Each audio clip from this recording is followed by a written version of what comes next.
Also, because we're in the UK, we have this distinction, we have this strange separation between dogs and pigs. We treat them differently when really they're just animals. So if I was to say I fancy a dog burger, everyone would be frowning, they'd be, why are you doing that? That's really harsh. And I'd be like, but you just came from McDonald's. What's the difference? The difference is the species. Today's talk is called Planting Vegan Seeds, and essentially what it's about is about the different types of activism that we can all do, and it's about realizing that us as individuals can make a difference. All of us, I'll go into it in a little bit more detail, the slides will help me remind me a bit more in depth what I need to sort of remind you guys, but really it's about we can make a difference, and I'll sort of reveal how we can make a difference as I go. I need this bad boy. I need to do the slides in the pocket. Do the slides in the pocket. Okay, so my name is Berty Justice. Berty was a nickname that I got given from a really young age, so that's what I reply to.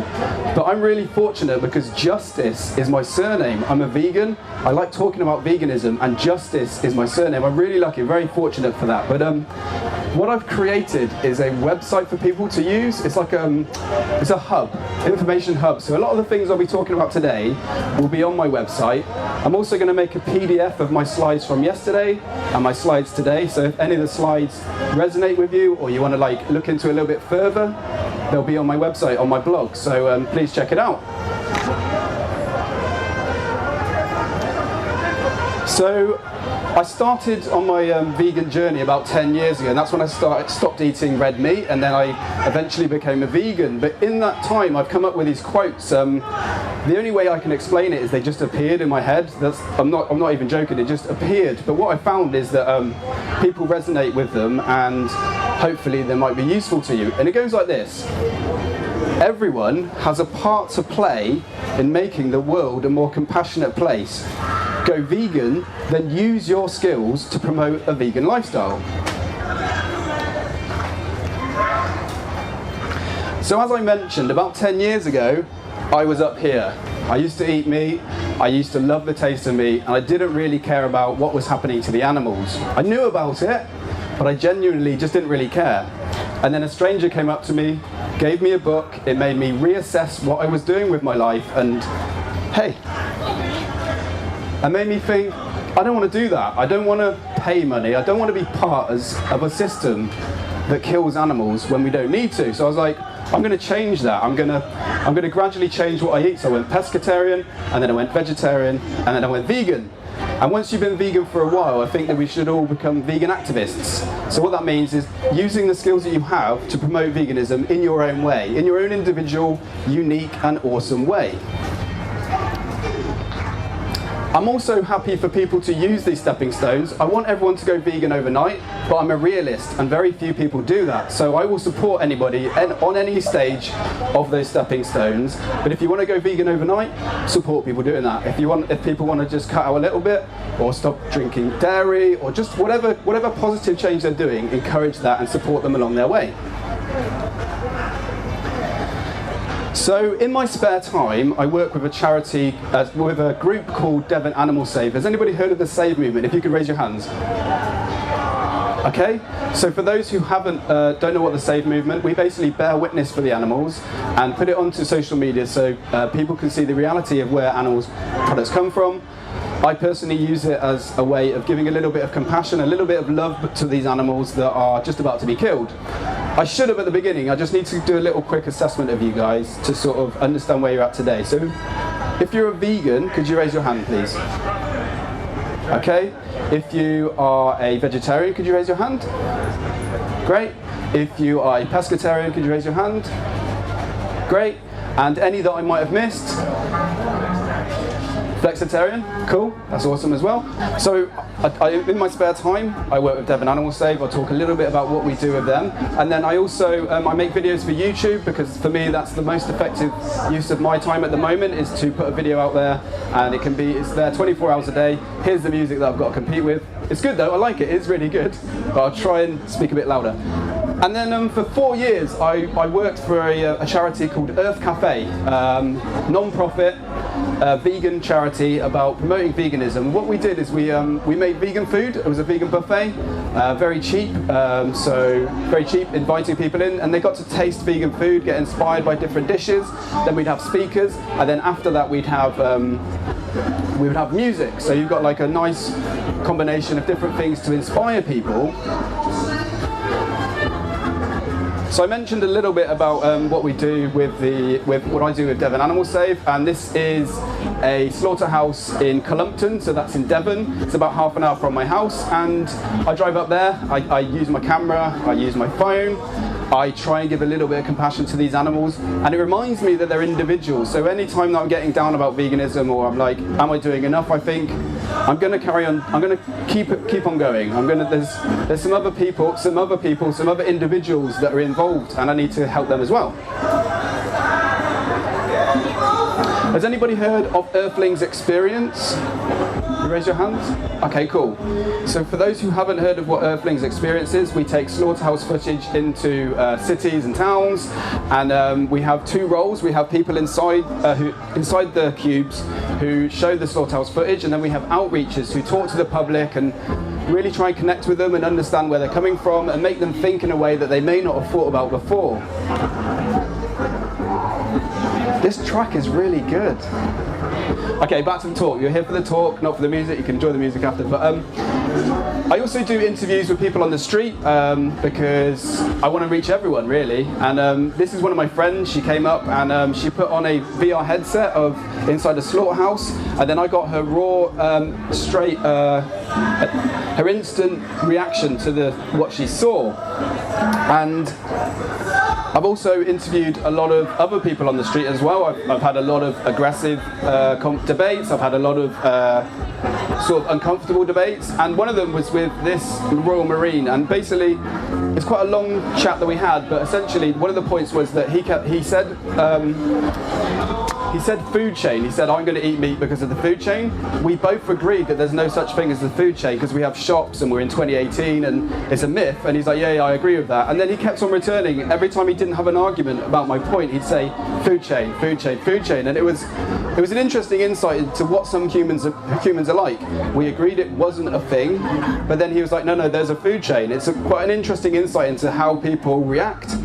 And through this video, I've had a lot of abuse online. I've had a lot of people trying to offend me with words, and they've tried to belittle me. They've said all sorts of things about veganism, but what I realised is they're just words. And nobody on the comment section has returned a proper debate with me. It always finishes with me asking questions and them going, actually, yeah, I don't agree with us gassing pigs and chickens. I wouldn't work in those kind of places. And what it's allowed me to do is to, when people are abusive to us or say stuff that is unfair, that's on them, and we shouldn't take it personally. We just observe it and go, I'm not going to rise to that. I'm an adult, and there's nothing you can say that's going to offend me because really you're just using little words. When I was younger, I was really nervous and low in confidence. When I was going through school, I never used to be able to put my hand up. I may have known the answer, or I may have just been asking a genuine question, but I was too embarrassed, too shy to actually just put my hand up. So for many years, I just didn't. I just went and spoke to the lecturer afterwards, and what I've found is that I've been able to sort of build on those early nerves. And I remember one of the times I was handing out leaflets to people on the street. So literally, just a leaflet like these ones, or the ones that I'm going to give you that you guys are welcome to later. I was just handing them out on the street. I was like, oh, I wonder what somebody's going to think of me. I wonder what they're thinking about me. Are they going to judge me? I was just overthinking it. But actually, really, you're just passing them on some information. And the easiest way I found is to just say, helping animals, would you like to take a leaflet? And some people say no. And other people, like the majority of people I've ever spoken to, they want to help animals. So you give them a vegan leaflet and it inspires them. But so when I see those nerves now, and I still get them, I'm not like immune to nerves, I just go, okay, there's some nerves there, but I'm going to do it anyway because it's helping animals, because there's a positive to me doing this. I don't expect everybody to have the same outlook as me, but for those it might be helpful to, please use it. A few talks, public talks on veganism, and The second public talk I ever gave, I didn't sleep the night before. I was too nervous, and I really just didn't want to do it. I was like, it's easier for me just to cancel it. I can walk out halfway through, those kind of things.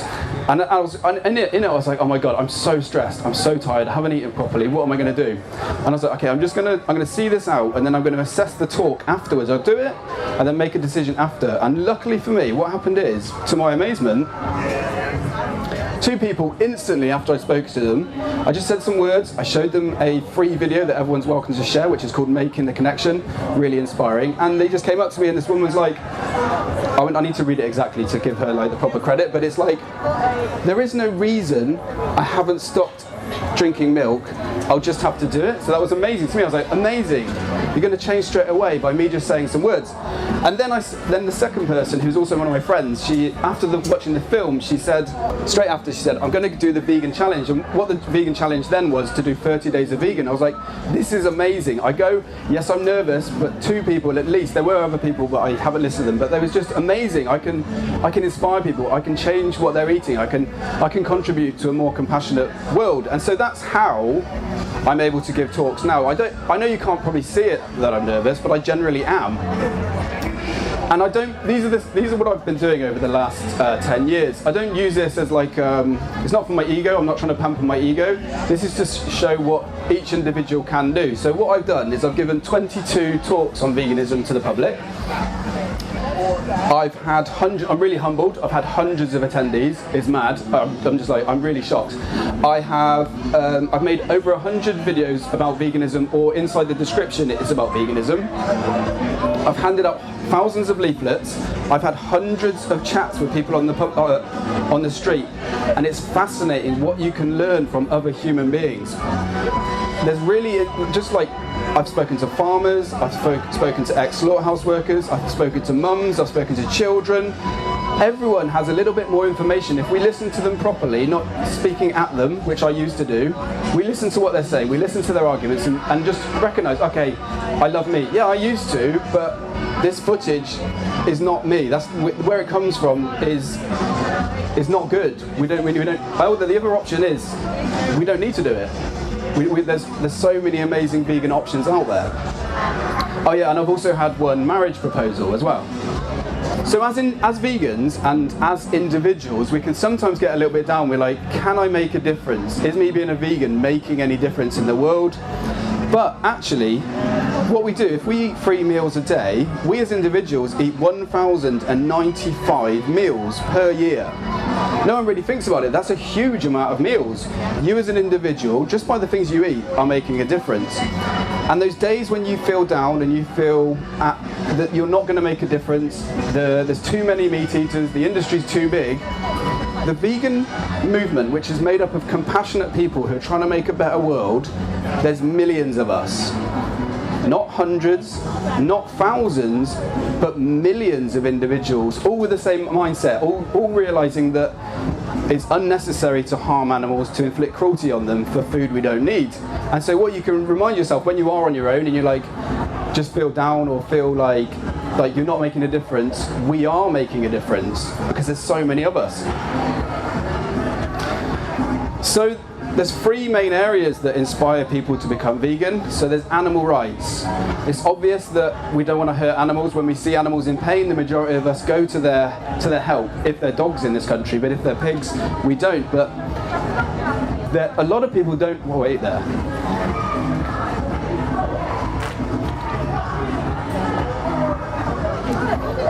Animal rights means that we treat other beings on this planet with the same compassion we would like.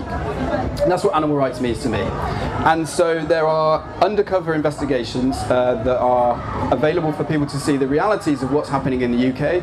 One of them is 2016 Exposed, and the other one is Land of Hope and Glory. I understand that everybody is at their own stage and can only deal with what they can, if you know what I mean. So if you're really depressed and unhappy, don't put yourselves through it. Personally, I watch them because I show it to people on the street, and I'm like, yes, I don't want to just show them something that I haven't watched myself. I want to be honest, and I also feel that I need to learn personally about the practices that are happening, but remembering that you're all individuals, so do what works for you. And as vegans, I remember in the early days, I was promoting veganism, but I didn't really know a lot about nutrition. So I was like, am I wrongly promoting this lifestyle? Because I'm an ethical vegan, I was like, it doesn't make sense to hurt animals, but can I promote this if I'm going to make people ill and that kind of thing? And what I found is that the Academy of Nutrition and Dietetics confirmed that us vegans can be healthy at every stage of life. Also, the NHS say that we can be healthy vegans at every stage of life. Deficiencies do happen in meat eaters and vegans, but having that knowledge that there is every source in plants put you at ease. When you're debating about veganism, you know that you can be healthy. It's not an issue anymore, and then you can move the conversation back to ethics. Is it right or wrong to hurt animals? Why aren't we eating dogs? Those kind of questions that the majority of people in society don't think about because we've been conditioned so hard. Has anybody heard of Dr. Greger? You could raise your hand. Okay, so those two links that I shared, they're very helpful about nutrition, but also Dr. Greger is a legend within the nutrition field. Please check him out as well. And so his website is nutritionfacts.org. He has lots of informative videos, he has lots of informative papers that he releases, he has informative talks, so please check him out as well. The third big area that inspires people to become vegan, and the big area that our food choices affect, is the environment. So has anybody seen Cowspiracy? If you could raise your hand if you've seen the film Cowspiracy. Okay, so for those who haven't, it's a really interesting documentary, a really revealing documentary about how animal agriculture is destroying our planet in insanely massive amounts. And on their website, cowspiracy.com/facts, they have every paper, every link that they use in the film there, so as a resource to go back to. And it's been a while, and I haven't been able to work my way all the way through all of the papers that they have presented. It's fascinating. Please watch it, and please share the information that they're sharing. Did anybody see Patrick Baboumian talk? If you could raise your hand. How was his talk? You got it? How was it? Nice? Okay, so for those who don't, does anybody know who Patrick Baboumian is? If you could raise your hand. Okay, so for those that don't know, Patrick Baboumian is a vegan strongman. He has several world records, and one idea for you guys today is, if you grab one of these programs, because what I realised is there's loads of amazing and inspiring people here, but there's so many things going on, we can only fit so much time in each. But by having this, you can go back in your own time and go, actually, I did want to see that talk about Patrick Baboumian. I did want to see Fiona Oakes' talk, because she's a really inspiring marathoner. And does anybody know who Fiona Oakes is? Okay, so for those that don't, Fiona does amazing marathons on the most extreme places in the world, so on deserts, North Pole, South Pole, and she does it on a vegan diet, and she's a vegan lifestyle as well. Does it to promote what she says as a cruelty-free vegan lifestyle. So that's her way of activism. That's her way of planting vegan seeds in the world. Is going. She has many world records. She's like, I have a world record, and I eat a vegan diet. Has anybody heard of Rich Roll? Could you raise your hand? Okay, for those who haven't, Rich Roll is an ultra-marathoner from America. He has a really inspiring podcast where he talks to lots of amazing and inspiring people. So I personally put it onto CDs and then put it in my car when I'm driving to work. I've got these talks going on, and when I'm editing, I'll put the talks on as well. It's just a different way of inspiring yourself. And one of the messages that he says is, be the best version of yourself. And I'm like, okay, that's great. Not perfect, but the best version of your individual self. Okay, so I've got a bit of a question for you guys. It's a bit tough, I know I'm putting you on the spot, but what I'm presenting is a hypothetical. I'm going to give you an unlimited supply of one type of food. On top of the food you already eat, I'm going to give you one that's free for the rest of your lives. And I'm going to give you 30 seconds to think about it, because I took about 2 days to decide. So the options are ripe, tasty mangoes, hummus, or vegan pizza. So I'll give you 30 seconds to have a little think about it. I know it's tough. It is tough. As I said, it took me a while. I love them all, but sometimes you've got to make a decision. I'll leave that decision up to you, and I'll be back in a minute. Okay, so if you could raise your hand if you would like an unlimited supply of mangoes. If you could raise your hand now. Okay. If you would like an unlimited supply of hummus, could you raise your hands now? Okay, cool. And for those that would like an unlimited supply of vegan pizza, if you could raise your hands now. Okay, cool. For the record, I used to hummus used to just fill my life and it was amazing, but then I found vegan pizza and I was like, all right mate, how's it going? Has anybody heard of Vegan Geezer? Yeah? Okay, for those who haven't heard of Vegan Geezer, he has a YouTube channel called Family Freedom, and he has it's a lifestyle, and also he's a really inspirational person in lots of different ways. He's here on the ethics stall if anybody wants to go and chat to him or find out a little bit more about him, but a lot of his stuff is online and it's really, really inspiring personally. And I saw one of his talks a couple of years ago, and he was giving an insight into what different types of activism we can do. You guys might not be able to read all of these, and as I said, they'll be on my blog in a PDF this week.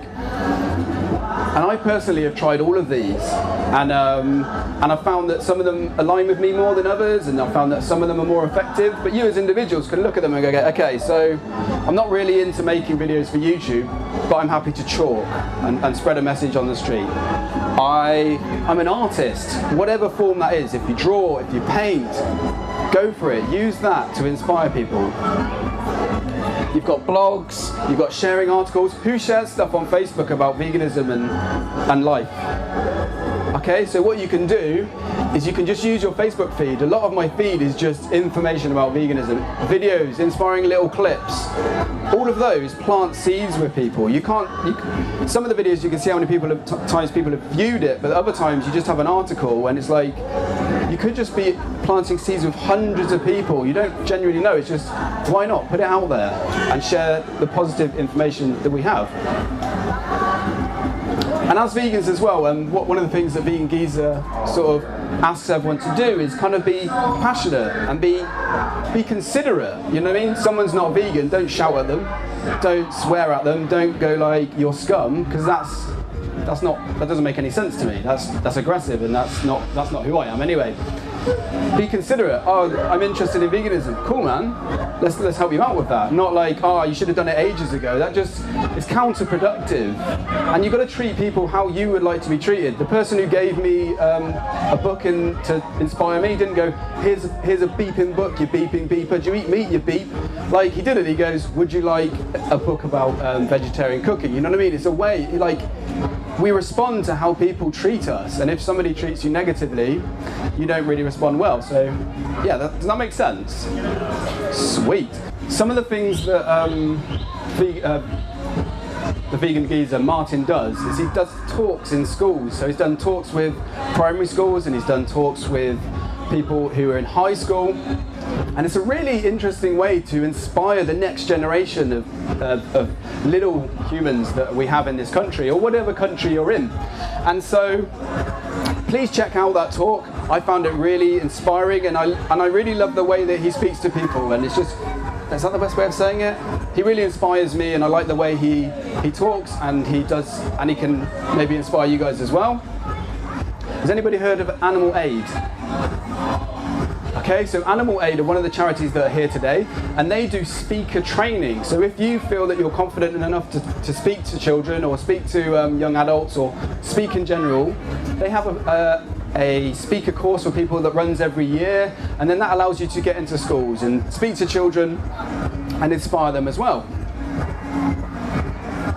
So this talk is about vegan activism, about planting vegan seeds, and there's two sort of types you can do it. You can do it as an individual. So here I am on a bench with some hummus and a microphone. You know, that's what I do all the time. But the point of me putting that on there is that one of my videos that's online, I basically went to a park with an old camera because I didn't want it to get nicked, and then I just said, do you want to do an interview to just complete strangers, just me, a microphone and a camera, and I just set it rolling, and I had some really, really insightful and interesting conversations. So that's As an individual, I can do that. I can record, like I'm recording the talks today, so in my own time, I'll put that online. But you as individuals, you can go, okay, what am I good at? I'm good at drawing, I'm good at writing, I'm good at blogs, I'm good with children, I'm good at talks. Find what works for you and go with it. Enjoy it. So, has anybody seen the Art of Compassion? The exhibition that's happening just over there? Has anyone seen it? If you can raise your hand. Okay, for those that haven't, please check it out after this talk. Really inspiring, really amazing artists they're using their skills, their amazing art to inspire people. And this piece of art really inspired me. It really hit home what we're doing to animals. If what we're doing to the animals in the meat and dairy industry, if we did that to children, we'd be arrested straight away. If we put little bits of plastic through their ears, if we took them away from their parents, we would be arrested. But because they're cows and because they're pigs or sheep, it doesn't matter. It's a different treatment. But I think we should treat all beings the same. Treat other beings on this planet with the same respect that we would want. I need to say the artist's name because he's really cool, and I just want to give him a bit of a plug. So his name's Philip McCulloch Downs, and all of his art is free for anybody to use. Contact him and say, can I use this? But he's put it out there. It's really amazing, really inspiring, and it's free to use. Just to sort of plant seeds in whatever way you can. I said I've stopped eating meat and started on this journey about 10 years ago, and I've heard a lot of excuses. I've heard a lot of excuses over and over and over again. I used to get so angry. Has anybody heard protein? What about protein? If you could raise your hand. Okay, so for those that haven't heard it, the most common question that gets, the common question that I've experienced is, where do you get your protein though? And I used to get really angry about that question. I was like, I know, because I knew the answer. I was like, well, we get protein from plants. The amino acids that we eat, they build in our bodies to make protein. But the other people who were asking the question, they didn't know that. But I used to get angry at them and go, oh, why are you asking this question? Yada yada yada. And now I just realised that people don't know where you get your protein from. So someone says, where do you get your protein from? I'm like, from plants. Where do you get your calcium from? From plants. And then you can literally, if you don't know the specific plant that they come from, literally just put it into Google. Vegan source of protein. Loads of examples. Vegan source of calcium. Everything. And also, I didn't mention earlier, but there's going to be a little bit of time afterwards for questions.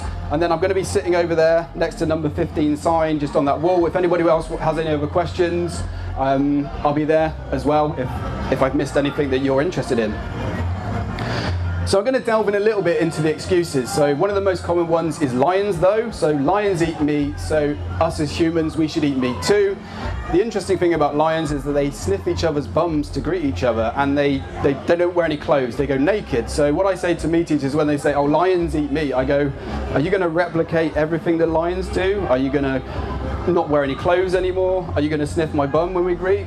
No one has ever said yes so far, but it's an interesting thing because they haven't really thought about their argument. There's a lot of arguments that get presented to vegans that are baseless, and what we have to do is be calm and considerate when we're speaking to them about it. Don't be like, you're a you're this, you're that, whatever, because they don't know the answer and they've asked you a question you've heard 100 times. Be considerate and be like, no, lions don't eat weather.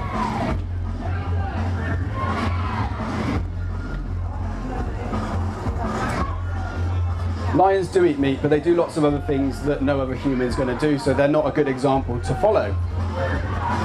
Also, black widows. So on the right is a black widow, there's a female, and there's a male down here.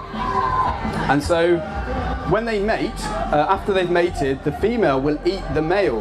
And so when people say, oh, lions eat meat, I say, black widows, the female eats the male. Are you going to do that as well? Because that's what animals do. And that highlights that their argument is baseless. It doesn't work. So over the years, people have used religion, to me, to justify inflicting cruelty onto animals and hurting them when there's no nutritional need. They've said, this part of this scripture says this, the vicar says that I need to do this. But for me, I used to think I was a Christian, and I don't have anything against religion. That's up to you. I have a problem with people just using it to justify hurting animals. So, for me, a loving God does not want anybody to hurt animals when you don't need to. A compassionate God does not want anybody to hurt animals when you don't need to. Also, there is a big group called the Seventh-day Adventists, and they are vegan and vegetarian Christians. Also, I have a lot of religious friends who are also Christians, so not just Christian, they are lots of other faiths as well. So we can't use religion, when we know that there's another option, we can't use religion as an excuse, as an argument against veganism. Has anybody heard of vegan Sidekick? Can you raise your hand? Okay, so for those who haven't heard of vegan Sidekick, he creates these really interesting cartoons and illustrations that basically break down all of the arguments that are presented to vegans. And his stuff is free as well, so please check out his stuff online.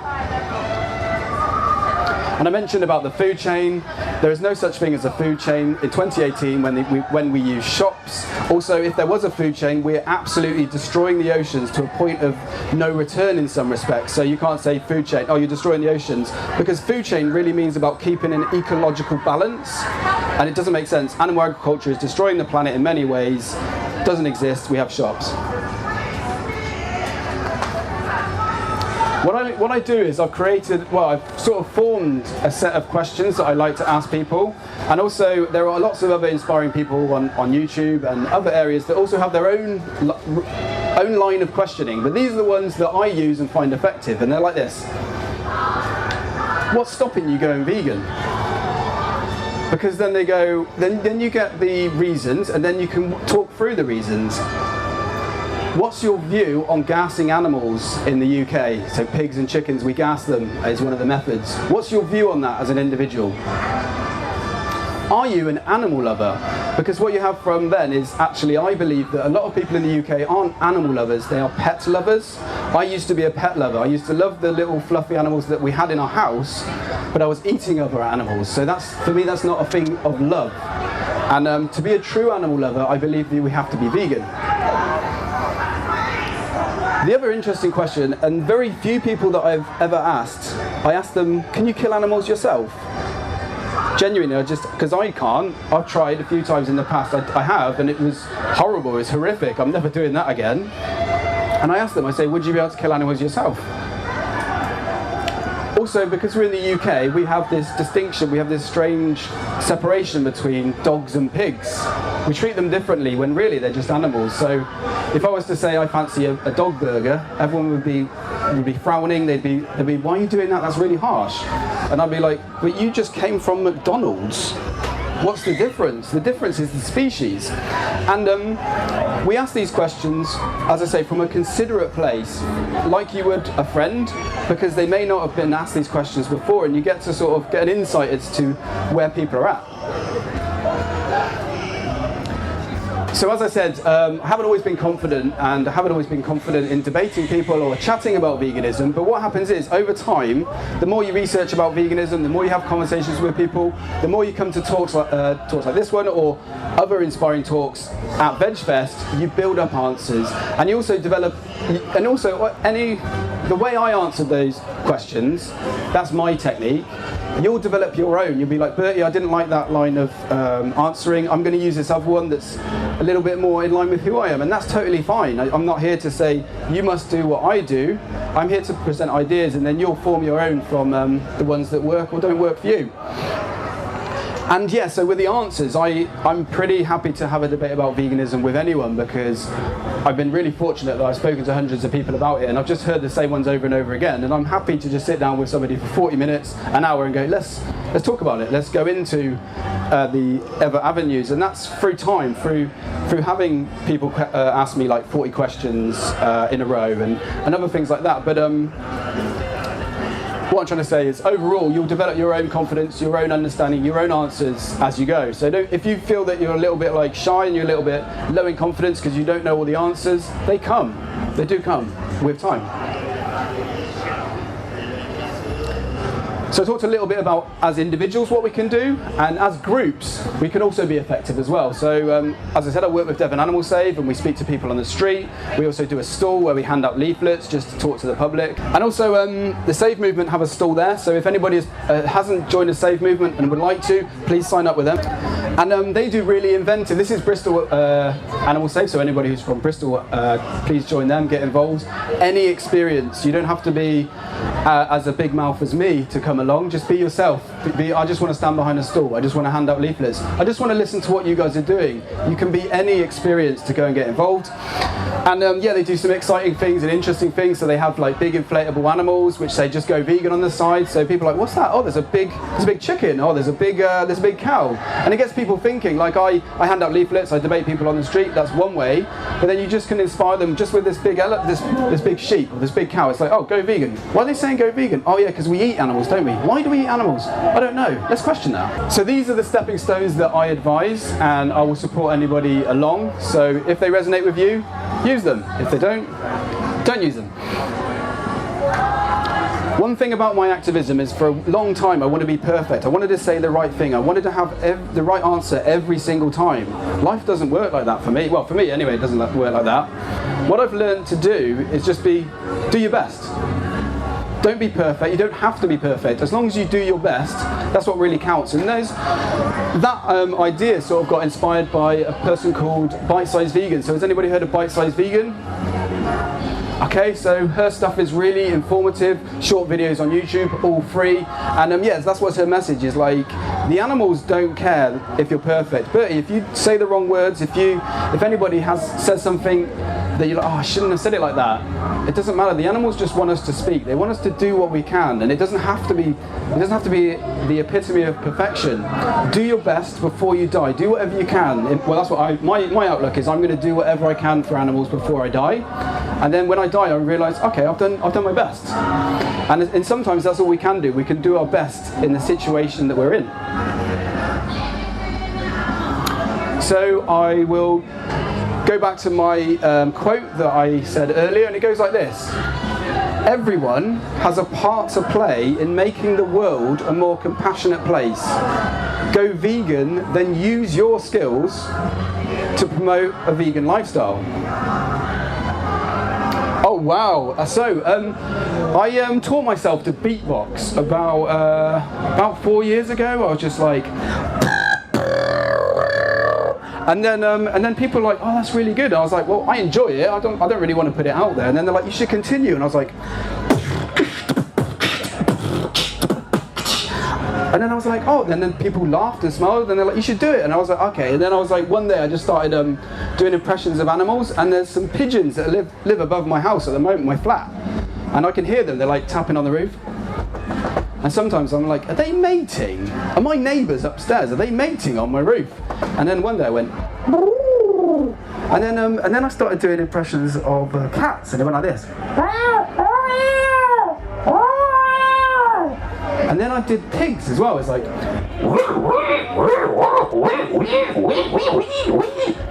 and then I started just doing my own beatboxing, and it went like this.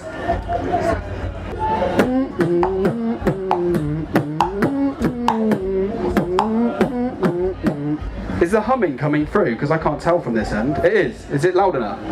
Okay, I'll continue.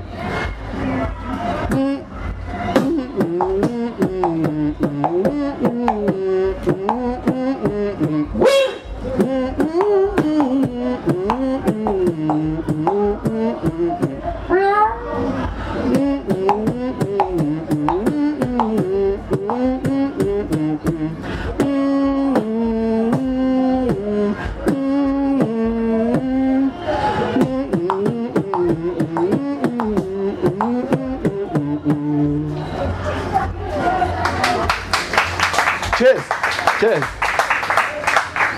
So the reason for that is that I use that, like, people came to my talk last year and I was like, oh, what happened? And they're like, well, you beatboxed? And I was like, yeah, what else? They're like, well, I don't know, you just beatbox. So that's my way of, a little bit of activism is to become like, I call myself Vegbox for obvious reasons, but yeah, it's just a little way of planting seeds with people, little ideas. You probably wouldn't have taken in all the talk. It's a lot to take in, but you might have remembered that. You might have remembered the hummus bit. But yeah, that's my form of activism that I sort of developed over the years. Okay, that's actually the end of the talk, so thank you guys for your time. It was really awesome that you've come here instead of all these other amazing things that have gone on. As I said, we've got a little bit of time for some questions, and then once I get kicked out of here, I'll be over there. So thanks again guys for coming along, you've been awesome.